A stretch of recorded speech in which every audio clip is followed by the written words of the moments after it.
guys, tayo gumawa ng salad, makulay na buhay. Bigyan natin ng kulay ang kanilang pag-iid. Ito dadalhin doon sa kabila. So, pinaganda-ganda ko ng kaunti. Maganda ba guys or mangit?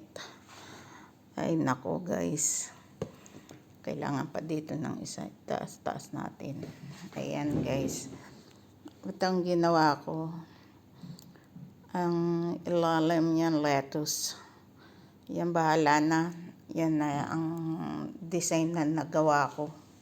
At ipadadala na lang daw ito. Kaya inagapan ko i-ready.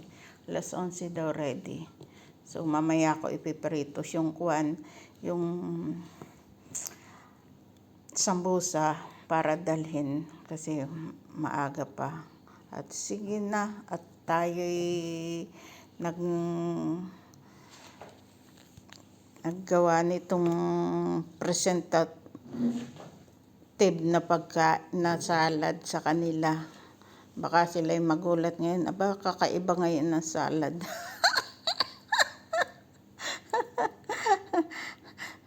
Kanino ba yan galing? Ayan guys, ginanyan ko na lamang. So, kasi karne naman yung kanilang kakainin. Hindi ko na nilagyan ng mga ano yun, yung mga what else? This one, chips. Yan, ng mga Doritos, kaya ganyan lang.